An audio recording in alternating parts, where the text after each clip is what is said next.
Blog Talk Radio.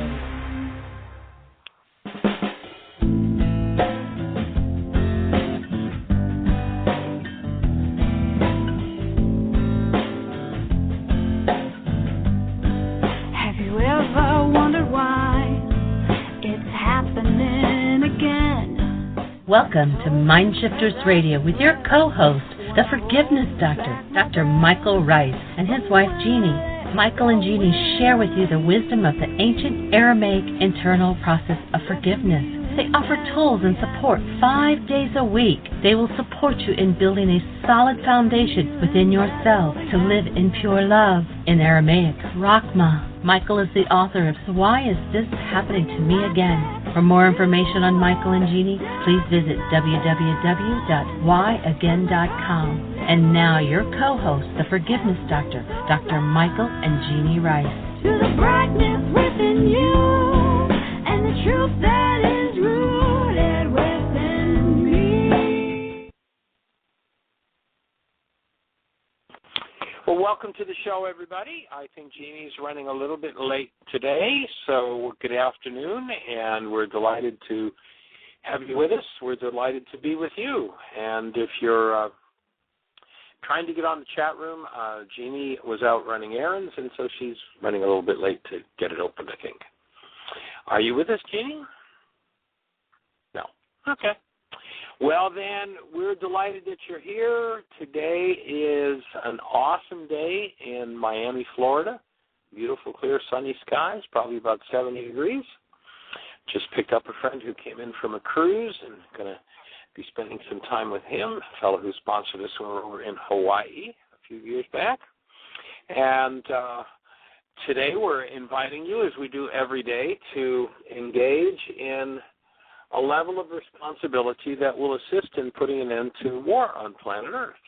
How is that going to happen? Well, here's our invitation today. Instead of blaming somebody else if your mind outputs some form of hostility or fear, we're going to invite you to take responsibility. We're going to invite you to notice that every time your mind has output hostility or fear, you've been there, and that your hostility or fear is about you. It's not about them. And if you don't like it, change your mind.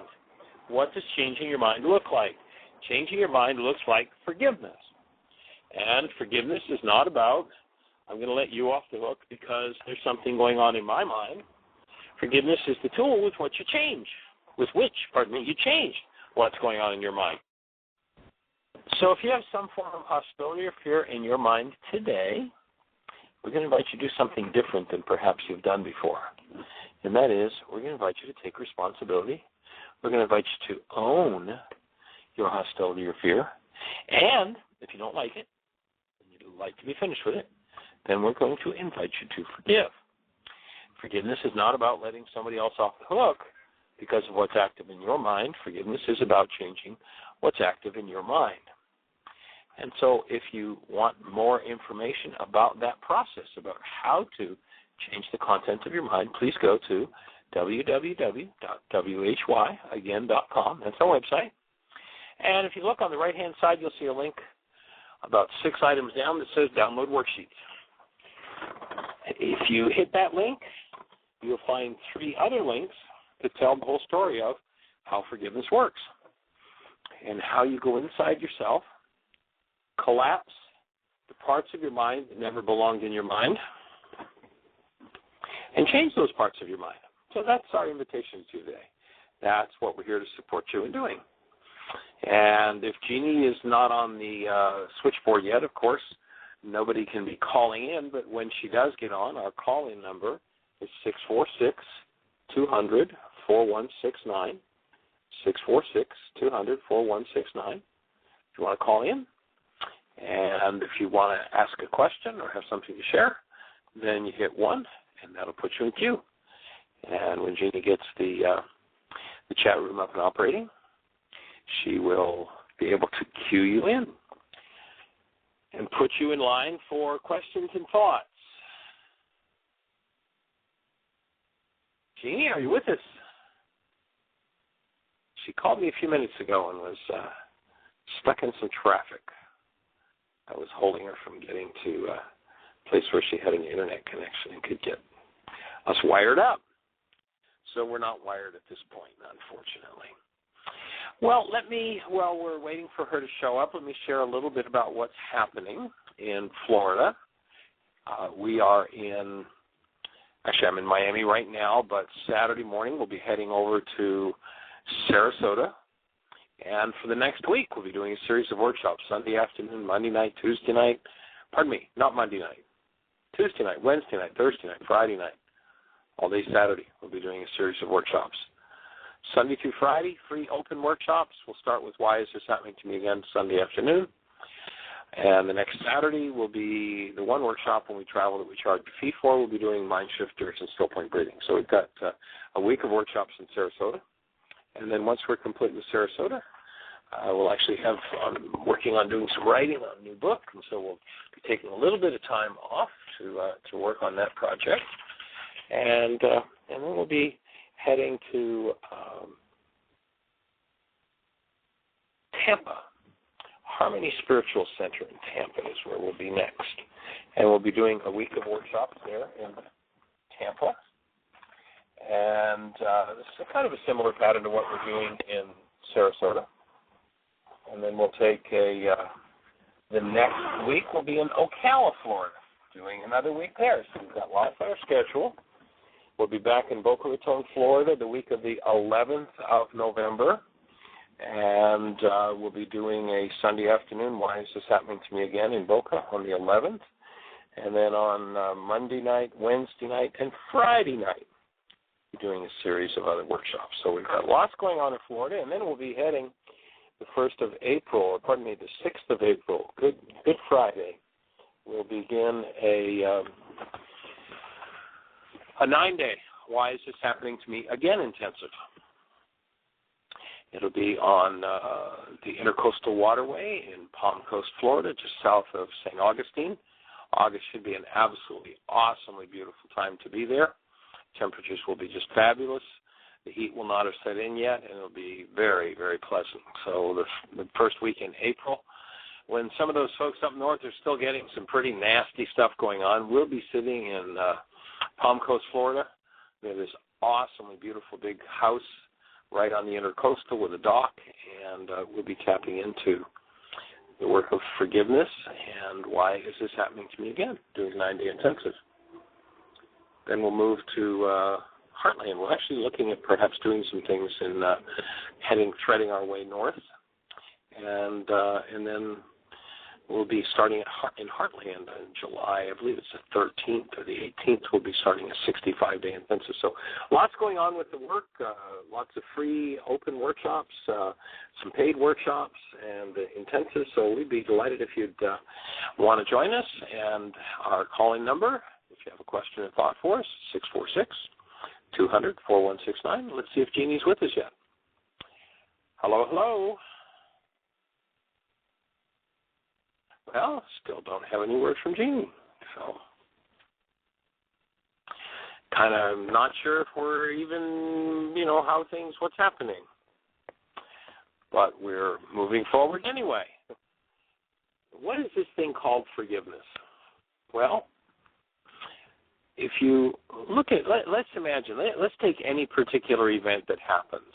Let's say something in the family system happens, and one person in the family system goes into rage over it, and one person goes into sadness and grief. Another person goes into loss. Another family member just laughs it off. Another family member tells jokes, and another family member is prompted to run away. Why are all those behaviors different? Why isn't everybody doing the same thing? If the cause is the event that happened, then it would seem to be logical that everybody would be doing the same thing in response to that event. The truth is that the event doesn't cause anything to happen in you. What causes what's happening in you is the content of your own mind. So the person who cries, the person who screams, the person who runs away, each have a different output from the mind. Each have a different reality. And our thesis is that when there's any form of hostility or fear in the mind, basically, the intelligence of the mind has been compromised. And with that compromised intelligence, really, really difficult to make good decisions. And it's always in that state of hostility or fear that people make poor decisions. And so we're looking to reverse that through the process of forgiveness. And what happens with forgiveness is you get to empty your mind of the content that leads to different forms of hostility or fear. And as you do that, everything changes. I think I heard a beep back there. Jeanie, are you with us? I am, and we do have a call cool. on the line. Anybody that's listening, please hit refresh to get into the chat room, and that'll bring you right in. And Tim's with us, and so is David. Hello, Dr. Tim. Hello, David. How are you two gentlemen this afternoon? Beautiful, beautiful. We've heard you all the way through, so you are getting on the air. Oh, good. Okay. Just wasn't sure. I just sent good text to let you know. Cool. Fabulous. Thank you. And anything exciting happening in either of your worlds?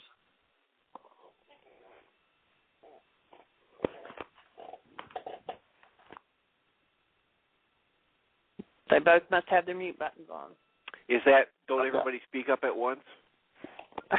Right. Don't everybody speak up at once. That's it. I was being polite to let David talk, so things are humming along here. A lot of good work being done with people individually and in the support group. I got somebody from 4 towns away call me about the support group. I'm still trying to figure out how they found out about it, but things are going well. Very, very well. Very cool. That's fabulous. And David, anything to share from your end before we go to our caller? It's a gorgeous day here at Heartland, and I'm eager to hear from the caller. Okay, well, let's see who's on the line. It's North Carolina, 828. You're on the air. Who do we have? Well, hi, this is Magda, no longer in North Carolina. Ah, okay. Hello, young lady. Hello to all of you, Jeanie, Michael, Tim, and David. So I'm 5 minutes away from Heartland now. Chuck and I are here, and I have another question about your most recent worksheet that I forgot to ask the other day, and that is. Did you see the new worksheet that's on the website? You have a new? Another? Well, based on your feedback, we changed that step that says create truth because you're right on track. And now what it says in place of the word create is admit truth, as in not giving permission to, but actually allowing in, creating the space to allow truth in. Truth is truth. You are very right. I appreciate that refinement. Every word is key in being able to really understand what's going on in our world. And so we've changed that word to I acknowledge us for admitting truth. Oh, wonderful! I love the word admit, as in letting it in. Yeah, that's creating great. Space for it to show up. Actually, it ties in. You know, in the Lord's Prayer in Aramaic, there's a place that speaks about carving out a space in us for the presence of love to arrive. And it kind of ties right in. To me, it ties right into that. So it was a nice refinement, and we appreciate you having the brain cells to see that. Thank you. You are so welcome, and thank you for the worksheet. So I'm just about needing to print out some more worksheets. So now I have the newest version. Excellent. So my other question is about, let me see now. Okay, number 6, I now feel, and I see that, and after that's filled in, it says, I asked to be shown how I have violated number 3, and number 3, of course, is my goal for my object of attention. So the way I'm understanding this is I want to be shown my mirror, how this person or this event is mirroring what's actually going on inside of me. So I want to check that with you and see if I have the right orientation on that, or if there's something else. Well, do you remember the song by Cat Stevens, My Boy Was Just Like Me? Oh, yes. Yeah. Grew up just like me, and so, Dad's like every time the son wants to play, Dad is, gee, son, I'll be back tomorrow. I'm busy. Hey, son, we'll play ball. Just give me a day or two. And son, oh yeah, we'll get together and we'll go to that game. Sure, yes, son, just give me a day or two. I'll get back to you. We'll do it. And of course, his conclusion as he gets to the end of the song, he's upset with his son because his son, now that he's the old man and his son's a young man, he's upset with his son because his son doesn't have time for him. And all of a sudden it strikes him. The goal he held for his son, make space for me, was the goal that he violated all his life and modeled for the son how to live without paying attention to the people around him. So, yes, that's exactly the idea, is to look at when I'm so upset. It ties in also with the Aramaic where, you hear Paul saying, beware you who judge another, for that in which you judge another, you have been guilty of practicing. Now, most people would look at the terrible behaviors they see around them and say, no, I've never practiced, not me, no. And there's just total blockage of truth. And when you get it down to the level where you look at the goal, and then you start looking at how you violated that goal, what you'll find is, it's mirror. And you've been violating the goal, and your upset comes not from the fact that somebody else is violating the goal, but from the fact that you have. And we're so good at being able to deny and dissociate from the pain when we do it to ourselves that we actually don't usually feel the pain until somebody else plays it out with us. So this is just another little refinement for seeing the part of me that's involved in the accusations that I make toward others. Right. And as you were saying that, I was thinking, and then we get angry with them for daring to show us that which is in ourselves. That old block game is quite a happening, isn't it? When we don't want to look and we don't want to be responsible for what's going on inside of us, somebody always shows up, and so I accuse. And then so does that kind of give you the sense of that? Any other thought on that one? Yeah, absolutely. And I love that addition. I think it's very important to take it really deeply within. Goes to another level, Mhm. And then just to the right of that, in the box where we used to have just used to have room for the picture. Now there's a new commitment that we're asking people to make, and that is a commitment to live a human life, to live as the active presence of love. And for anybody who's new to the show, our definition of a human life is hold a newborn child. You know exactly what human life is. So that commitment is to live a newborn, to live a human life, to live as the active presence of love. And then take a look back at number 3, the goal, and do a mass canceling. This just kind of takes everything to another level, because with most goals, it's something, the pattern of not having that goal fulfilled was set up in early childhood for most people. And they've wanted it from person after person after person after person. So if we're at a current event situation where I've canceled out that goal, now I want to look at all the times and start to collapse all the files based in that with the mass canceling of that goal. Wonderful. Okay. I'm excited. All right. Yeah. Thank you so much. So imagine we have a child that's being verbally abusive. Then when one looks at their desire for the child to speak to them lovingly, gently, respectfully, it's, so many parents want that from their children. I want you to speak to me lovingly, gently, and with respect. Then when the parent looks and goes, oh, my God, what kind of vile things have I said to my child? What kind of threats have I made? I mean, our churches even teach us to threaten the kids. What kind of tone, what kind of voice tone, what kind of, has been used with the child, and the child is playing out what's been shown. And then notice when you look at that little box on the right, all the times that I've wanted something, I wanted my power person, here I am, my child's power person, and I thought it was perfectly fine to yell and scream at them because that's what my parents taught me. So I wanted that goal for my parents to speak to me lovingly, gently, respectfully.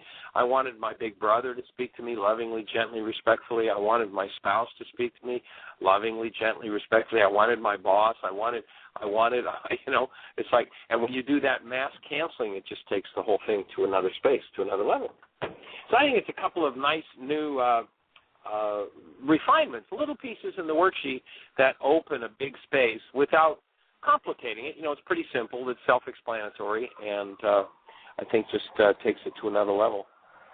I agree. Absolutely another level. One, how have I done this? So it's looking deeply within ourselves.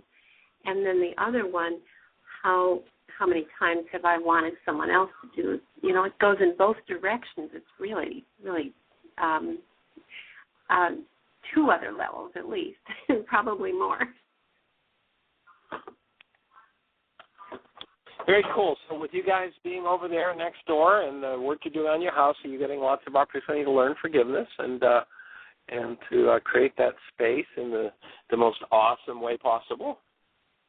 We are forgiving every day and multiple times each day, and our relationship is growing stronger and stronger through it. And by the way, for your listeners, I just want to say that if it wasn't for your materials, Michael, not just the worksheet, but your other tools as well, and your workshops, and you, we would not be together right now. We would definitely have gone our separate ways. So I thank you again for all of what you do for everyone.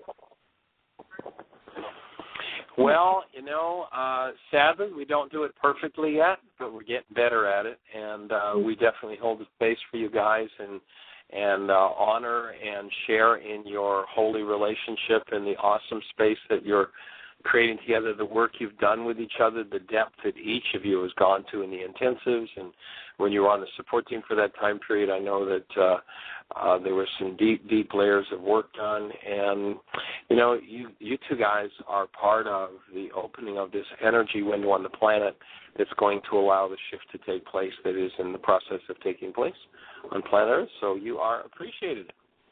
And you are appreciated, and Jeanie, and everyone. So I'm going to let you go. I'm interested in hearing the rest of the show. Thank you for your help. Hey, delighted. We cherish sharing the planet with you. Blessings. Bye-bye. Yeah, blessings. Bye-bye. Okay, we don't have any other questions right now. Someone in the chat room, though, was at your workshop at the Heart Painter. And so for those that aren't in the chat room, I put the links out there, but they were asking where can they find the new worksheet. So if you go to whyagain.com, that's www.whyagain.com. Over on the right-hand side, it says Download Worksheets. And it says that this is the new version for January 2012. And it says the first version of 2012. And first new worksheet of the year. Yeah, and that when you print it off, there's actually two sheets, that the worksheet itself is identical, but the first one includes definitions. The second one doesn't, so you have more space to write on the second one. And so that is out there. That's all of our worksheets are out there for download. And something I wanted to add to what you were telling Mazda on the how many times have I violated this goal, or I asked to be shown how I violated number 3, which is the goal. Right. A lot of times, too, what I find is, like, say that my goal is I want somebody to honor me or to be kind to me, then not just how many times have I violated the goal by maybe not being kind to someone else, but how many times have I not been kind to me? And so a lot of times when I'm doing the worksheets, it's not necessarily that I violated the goal against somebody else, but that I'm wanting a goal from someone that I'm not willing to give myself. Yeah, that's so true, and it's so common in the culture to teach us to do that to ourselves. We get into an interaction with somebody and they throw a spear at us, and we walk away from that relationship and take the spear with us and pull it out, and then we jab it in ourselves again and jab it in ourselves again. And so many people 5 days, 5 months, 5 years later are still talking to themselves and jabbing themselves with the spear of someone that they maybe haven't seen for 5 years. They're still, just literally sticking it in themselves. It's like, hello, give it up. And, it brings to mind one of the principles of this non-being mind, and that is, if the non-being mind develops a skill, it is going to, if there is no justification for the use of that skill, it will hallucinate a reason for it to happen.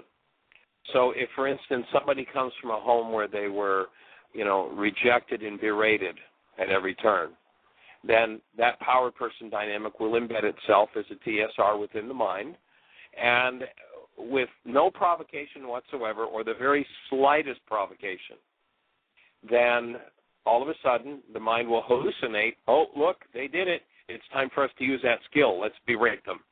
Let's pick on them. Let's tell them what they did, and to start to really identify these power person behaviors that we've taken on through interaction with our power persons, and really to be willing to stop playing it out with ourselves or with the people around us.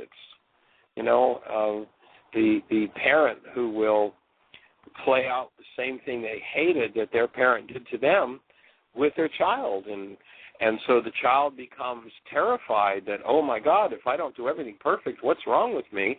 And it's the terror that was passed on from the power person to the parent, to the child, and the child becomes the parent, who becomes the child, and the game just goes on. And so if you see a power person dynamic, and that is, if someone had more control over your life than you did at some point, and they weren't functioning as love, the behavior they did is what you do today.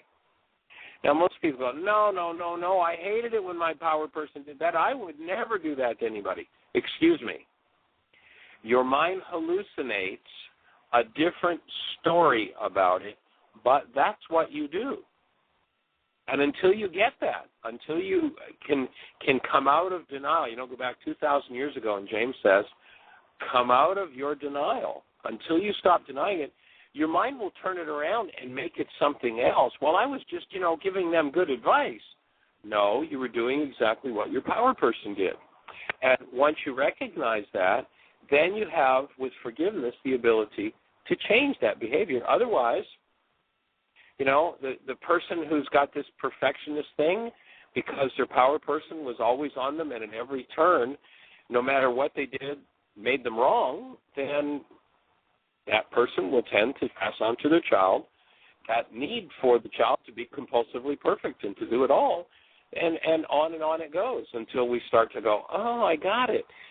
But here's what happens. Our mind lies to us about what we're doing. Our mind tells us a story that's different. If you want to read about that one, go to the book, and Why Is This Happening to Me Again, and look at the story of Richard in the coffee shop when he's having coffee, and he spilled some coffee on his saucer, and he's reaching for the coffee, and he's got a nice clean shirt on. The waitress comes over, and she takes the coffee cup away from him.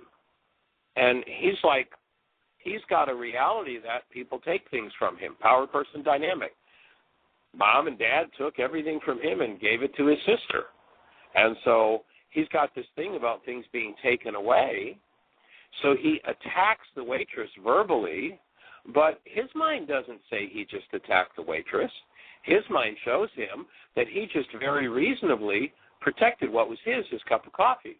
The waitress comes in lovingly, caringly, wanting to save him from soiling his shirt, and he attacks her. But he can't see what it is he's doing. He can't see that it's attack, because that's a power person dynamic that he's in blockage of truth about. Of course he would never do what his power person did to him. He hated that. Excuse me, if you hated it, you do it. You do it all the time. That's the way the power person dynamic works. But your mind tells you a different story, so you don't know you're doing it. And that's where we need to become willing to accept feedback, to be supported in looking at things differently rather than feeling accused when that support is there. And it changes everything, especially and including the power person dynamic. So they're the kind of things we're here to support you in changing. Jeanie, do we have any callers or anything happening in the chat room? Let me flip back over and look one more time. No, nothing's going on there. And we don't have any hands up. So if you'd like to call in, 646-200-4169, press 1 to be put in queue to talk to Michael. We'd love to hear from you, your comments and your questions. Oh, we just had a hand go up. But go ahead, Tim. I recently had somebody come and ask me to reread an old therapy book by Harville Hendricks, and it reminded me of why when I listened to your 4-hour audio CD, Why Is This Happening to Me Again, that it just felt like coming home. It felt like what I'd been teaching people in therapy for 25 years. So if anybody's interested in another view of, it's basically Michael Rice's theory of how we do things from the codependent to interdependent workshop, and from a different perspective. Harville Hendricks sounds like he's reading from the book of Dr. Michael Rice in the first 3 chapters of the book, Getting the Love You Want. And it's a well-known process. We actually have such an active mind that if we're really, really paying attention, actively trying to watch our thoughts, neuroscientists these days estimate we're going to be able to be aware of about 5 out of every 100 thoughts that pass through our mind. And it's those 95 thoughts for every 5 that I'm aware of that are driving this process that Michael's talking about. My patterns and wounds from my power person that I'm unconsciously acting out with whoever I'm interacting with today. So I'll type that in the chat room in case anybody's interested in getting that book from the library. But it's not just Michael Rice who knows how the body-mind system works. He just has one of the best sets of tools for applying that knowledge in a way that frees us up from it. Cool. Well, thanks for that, Tim. And it's interesting to watch how the dynamics play out and how we get to be conscious of those dynamics. And the exciting thing about doing the worksheet, I know that we were just at the Heart Painter Studio in Boca, and the woman who runs the studio, I don't know if she might be listening, but Evelyn was just, every time since she got the worksheet, every time we've talked to her, it's just like, well, just all the things I'm getting, all the things I didn't know were going on. It's like, wow. And it is. It's so exciting to be able to quiz yourself, to be able to interview yourself from the perspective of truth and come up with how much of that 95% that goes on at the unconscious level is totally a lie, but gives us the rationalization and the justification for seeing things the way that we see them, even though they've got nothing to do with the actuality of what's happening. And when you mention the 4-hour CD, that's actually a set of CDs that goes back about 15 years, and I thought about updating it, but that particular set of CDs, I've gotten so many people who fed back to me that it's been so empowering and has changed their lives that I've not changed that set in several years, because it just, sometimes when you're doing a workshop, you're right on and it just flows and comes together. Well, that particular, the current Why Is This Happening to Me Again CD set, it's a 4-hour live workshop, came together in a way that we'll probably always use that particular audio set for the Why Is This Happening to Me Again workshop. And Tim, have you ever watched somebody who rationalizes and makes up a story about what they did that doesn't actually resemble in any way, shape, or form what they did, but they really believe the story their mind tells them about it? You mean other than myself? The more I do this work, the more I catch myself doing that. And occasionally I'll see other people doing it, but these days when I see other people doing that, I try to add that phrase we talked about a couple weeks ago. Oh, look, that person's making up a story about what isn't true, just like me. Just like me. Just like me. Cool. David, have you ever seen anybody make up a story about something and have a rationalization that doesn't resemble what actually happened, but in fact they believe that their story's true? Do you have any examples of that? The thought that came to my mind was that I remember Cabot Roberts when Tim was talking about seeing someone else, and the only thing that I am seeing out there is a reflection of what it is that's going on in my mind as you talk about. So it's really not them. And I remember Cabot Roberts when he was talking about that when he saw the homeless person on the street, and he said, "There, with the exception, without God, go I." And so everything that it is that I'm reflecting and seeing is just that. It's just, as you talk about, the brain cells of what it is that goes on in my mind. And I was watching a little bit this morning of the laws of living. And if people are interested in learning a little bit more about how the mind does work, and the 4-hour one is certainly excellent, and the laws of living, where you get in and you talk about the personal code. And I think that's in essence of, that's what we live by. That's what I live by. And until I'm willing to go in and to examine and to bring that personal code to light and examine it myself and see if it is, quote, the truth, or is it just my truth? Is it what it is that I believe? Because for me, the mind just follows whatever instructions that it is that's been put into. It's my responsibility and opportunity and gift to be able to go in and to alter that, to change, to shift that, to do, to create new. So, yeah, I know that in as Jeanie had said earlier in the conversations about, it's really just showing me myself and what it is that I'm holding in my mind. Nothing to do with anyone else. Nothing. So that's my thoughts. Yeah, cool. Yeah, and when confronted with that, the average person goes into, the king and queen role that wants to take off somebody's hand, because when blockage of truth is in operation and truth shows up, people go berserk. They are all over the person who's showing them what it is that they're blocking. And, of course, they've got a story that makes the person who's showing them their blockage of truth the problem and make it their fault, and they tend to puke on that person. But when we stop that dynamic, then it just becomes feedback. It becomes something to be appreciated. If my perception is off base, the willingness to be shown that it's off base doesn't mean I'm wrong, doesn't mean I'm bad, doesn't mean I'm guilty, doesn't mean my power person is going to come and verbally or emotionally or physically berate me. It means that I get an opportunity to correct my mind and get closer to truth. Wow, what an awesome thing.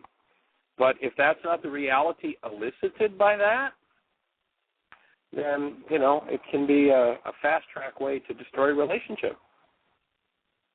Whether it's with your kids or your parents or your spouse or your friends or whatever. And so it's an interesting game to shift this whole mindset from 1,000 generations of pure insanity back to human life. So we're looking to do human life, and Jeanie, you've got a caller. Let's see what our caller has to say.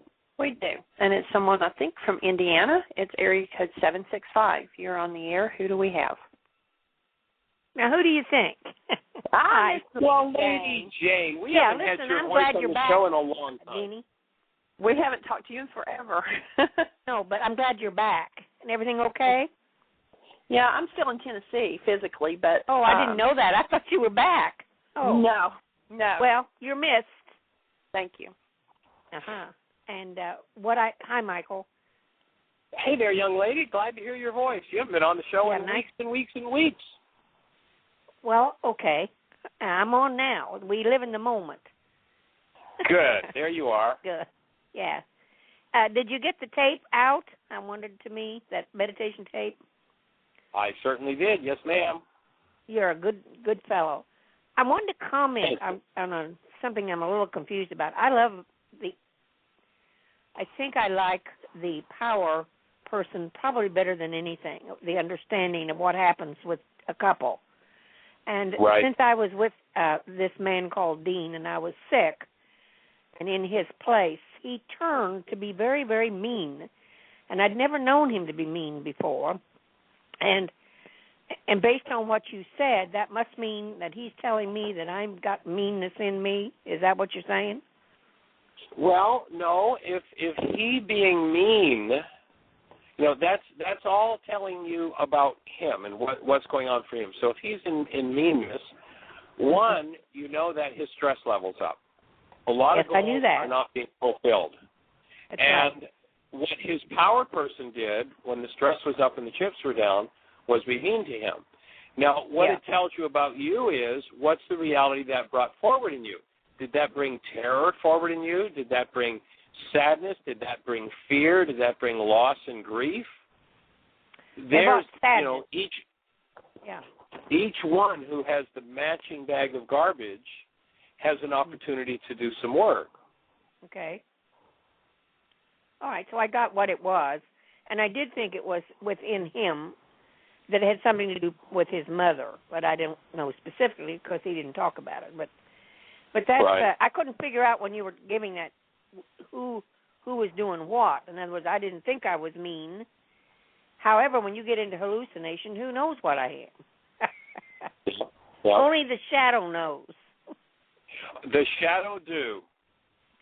And I've never heard you with a sharp tongue, so I'm sure that couldn't possibly be true about you. No, I don't think that way. But it's very painful when somebody else does it and you're not into that. And they're crazy or whatever. Is it very painful, or does it elicit pain in you that you can now learn to forgive? Yes, it's pain that I can learn to forgive. That's what I'm doing where I'm living now. Working, doing worksheets. And I want to say it was so nice to hear Tim's voice. And in the Unity Church where I was, we did that Harville Hendricks on love. The one that took everything away from you that he was talking about. Do you know who he is? Right. Do I know who he is? Yeah. I've heard of him. I just know that he's a therapist that's out there working with relationship, but that's about all I know about him. Yeah, well, he does a good job with that. Really. I've heard his work is excellent, and it really is, and a lot.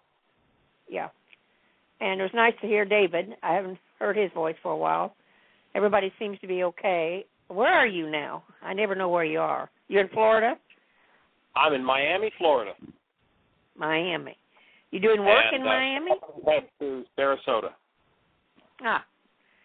Well, I certainly do appreciate your information on the power person, because I often see that in other people, or it comes up, or we talk about it. At least they're aware of it. Right. Now, you do have that DVD, don't you, of the codependence to interdependence? I don't right now because I gave it to Mary Jo to watch.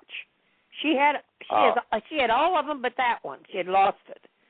So she has it right now. Okay. But I have listened to it quite a few times, but I'll get it back. It's amazing how many times I listen to it and I learn new things from it. It's like, God, I didn't know I knew that back then when I did that workshop. Yeah. Yeah, I hear you on that one. Well, that's all I had to say, really. So. And, notice you bring up when you talk about how things were and how Dean got into being mean, notice why the forgiveness process is so important. And, there's another video we do called Getting the Stress You Need. And most people don't realize the power person dynamic is tied to levels of stress. And when there's no stress, what we'll tend to do is whatever we did to get along with our power person. When stress starts to build, we'll do whatever we did to resist and survive. And then when we become ultra-stressed, we'll do what our power person did that we hated the most. And ultra-stressed means I've got 1,000 goals going that are not being satisfied. And the way that you can chip away at that stress is with the forgiveness process. Okay. And so, if someone's actually managing their minds on a daily basis, using the forgiveness process, using the mind goal management sheet, the stress doesn't have to get to that level. I see. It's only when they refuse to do the work. And so you'll notice that, if you back off and you stop doing the work, well, things are too busy for me to do worksheets. So now you notice the stress goes through the roof, and here you are doing your power person behavior. It's like, right. If you can manage your stress and you do that by canceling goals, then there's no need to ever go to that power person dynamic. I see. Well, I know that when I was sick, I wasn't doing worksheets. So, see, I wasn't until I got better. And also, I developed a great pain in my side, like in the Bible when Paul had an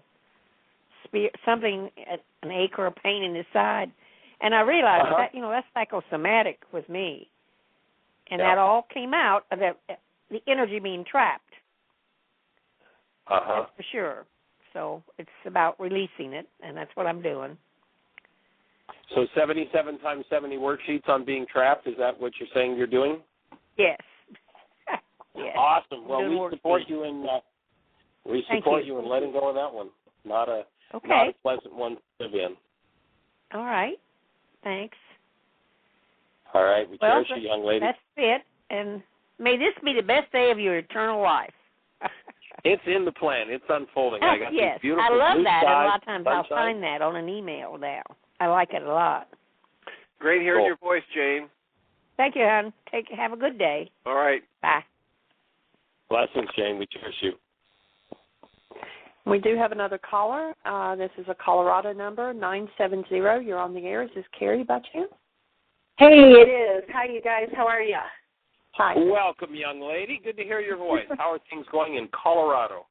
They are good. Bright, sunshiny day. I haven't been on the whole show. I just jumped on, so I didn't get to hear what that wonderful lady was talking about, except right at the very end. I have a question, and I don't want you to laugh at me because I'm laughing at myself. But I really feel like I'm moving on in my life really well, and I've kind of had the feeling the last 24 hours that I wanted to tell the person that I was with in the 6-year relationship that ended last spring some things that I thought about the relationship that I felt were, not healthy or whatever. And I kept wrestling with myself over it, and finally I just did some worksheets on it. So, good idea. I wonder if there's ever, what do you think about, is there ever a time that we should tell somebody something, or should I just, keep doing the worksheets and then just keep moving on?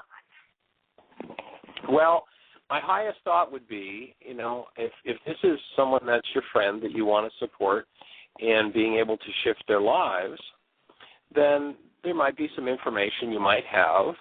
If you can offer it in a way that you offer it as, is this a possibility rather than this is an absolute fact, and then be prepared for the fact that you may be playing John the Baptist. Or in this case, John the Baptist, Carrie the Baptist. and what that means, you remember John the Baptist gave the king and queen information that they were not interested in having. They were clearly in error and in blockage of truth about that error. They called their error truth. When we call our error truth, there isn't room for truth to come in. When somebody presents truth in that situation, stress goes up in the mind. Most people have their stress attached to getting rid of the source of the information. So in some cases, what you'll be doing if you offer that information is you'll be burning bridges because their stress level is going to go up so high, it's like, you got to get out of here. The reason why people divorce is because they come to associate someone in their minds, not in the external world, but in their minds, with more stress than they're willing to handle. And, that thing we call the file folder effect in the workshops, if I hook my brain's sadness, grief, anger, fear, pain, I maybe have been doing this all my life, but once I hook it into my brain's image of you, and you may have been totally, completely nurturing and caring and supportive the whole time, but I'll puke it all over you and say, look what you've done to me. And that hallucination is actually believed. And so you might just want to weigh it from that point of view. If you're in a, if you can get into a friendly conversation where, gee, you ask permission, gee, would you, here are some of the things I see. Would you be interested in looking? I think it might benefit you and might benefit me. Cool, but otherwise, be careful. Yeah. It's amazing how much we trigger each other. It is amazing, and it does. That's I know that's why the relationship ended too, was because the stress level was so high because of the father-person dynamics that were playing out. And so, yeah, thank you. Those are good insights. And cool. I appreciate it. And if you go back and you look at the ancients who understood all these energetic dynamics, one of the things they warned us about was promiscuity. And the reason they warned us about promiscuity was not because of what genitals do, but rather because the minute that we intercourse with someone, on an energetic level, we hand them access to our whole unconscious. Yes. We've changed genetics with them, and now we have access to theirs.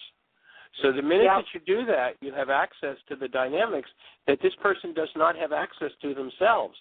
And when you stimulate those dynamics for them, and they don't have direct access themselves, they're going to use those dynamics to build their brain's image of you. And you're going to show up in their mind with their problem attached, but they'll swear it must be your problem. They've been through it 1,000 different times, and there's absolutely no fact that justifies them thinking it's your problem, but they hallucinate it and believe it anyway. And, it always amazes me. I usually say this at the opening of the Healing Through Relationships or the Codependence Workshop. It amazes me how many people go through relationships of terror and trauma and drama and pain and beatings and abuse and rape and cheating and drugs and alcohol and, all this crazy stuff. And then they enter into a new relationship where there's none of that, but they still act like it's there. They still speak like and they still behave like all of that's there because it is within them and they refuse to face it and forgive it. So they use it to destroy another relationship. Or the alternative to that, which is what we're looking to do on planet Earth, is to support people in being able to go, oh, yeah, gee, that's what I brought into this relationship. Maybe I better hold my tongue here. Maybe I better do some work around this and let loose of it rather than let my hallucination get the best of me and have me making it up that everything that I carried into this relationship is now my partner's fault. So you want to be careful as you move into, if you open a new relationship, you want to be conscious and communicating about the work and the willingness to do the work and invite that person into doing their work. I couldn't imagine entering into a relationship where somebody wasn't interested in or doing their work. It's like, how insane is that going to be? Yeah, absolutely. That's going to be the number one priority at this point.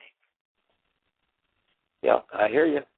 And I mailed him 15 worksheets this morning. He is still firmly convinced that the process he's been doing all along is the same as this after listening to a couple of radio shows. So I brought him a really nice card because he's expressed wanting to do some of this. So I sent him 15 of the current worksheet, and I said, if you do about 10 of these, I think you'll notice a couple of additional pieces in there. So I'm just going to leave it at that and sort of, I guess, keep doing my own. Yeah, I know the fellow that he's working with has done my work, but I don't think he's working with the actual forgiveness work. That is the step where you're looking at the goal and canceling the goal. And if you miss that piece, you miss the whole thing. It's like the rest of it's mostly mental masturbation. Yep, I agree. Well, thank you so much. I appreciate it. If Jeanie wants to disconnect me and leave me so I can still hear, that would be great, as I'm not near a computer.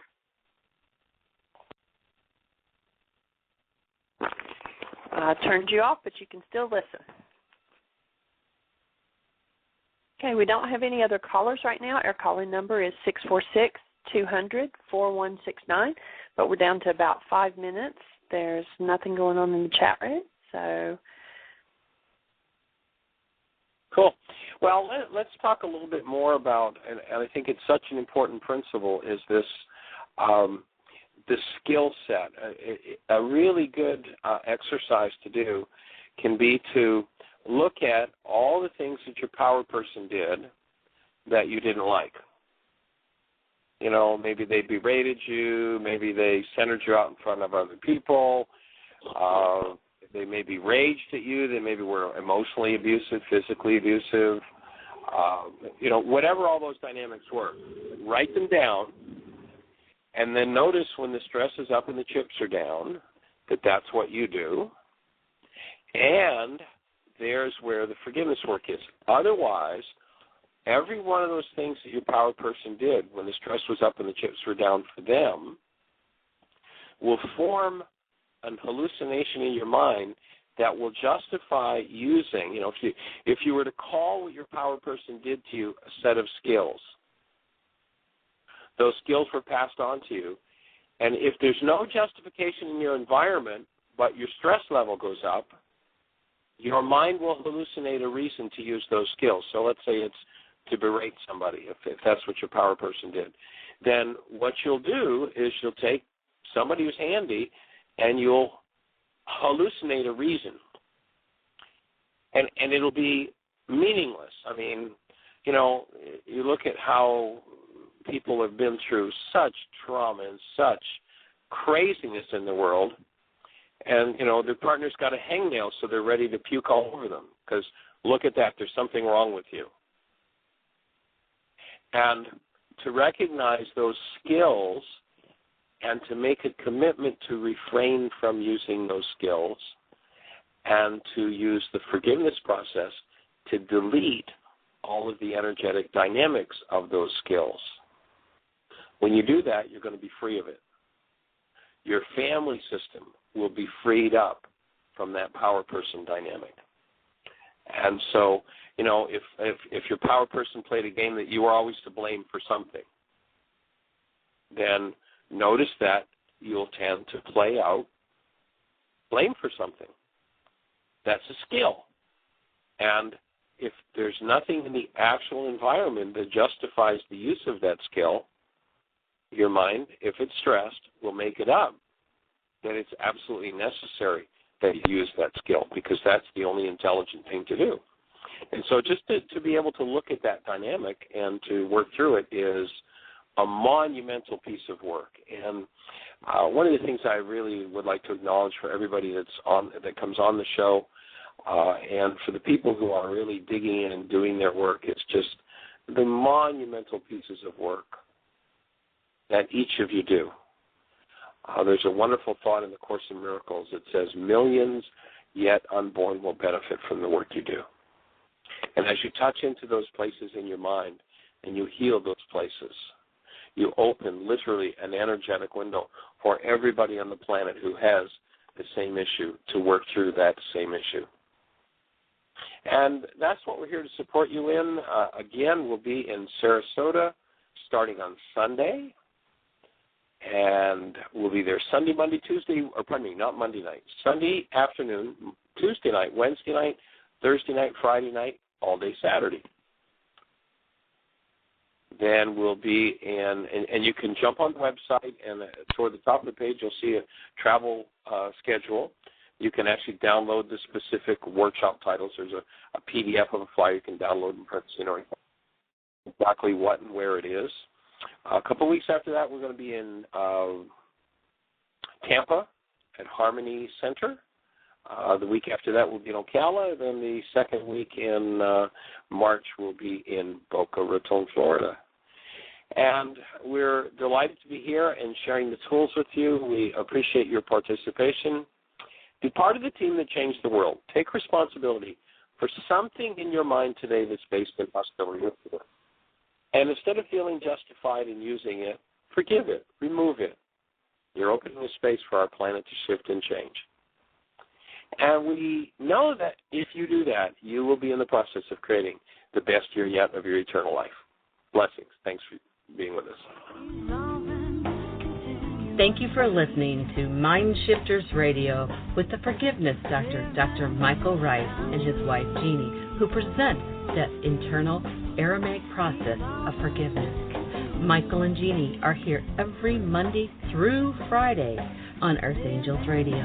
For more on Michael and Jeanie, please visit www.whyagain.com. That's www.whyagain.com.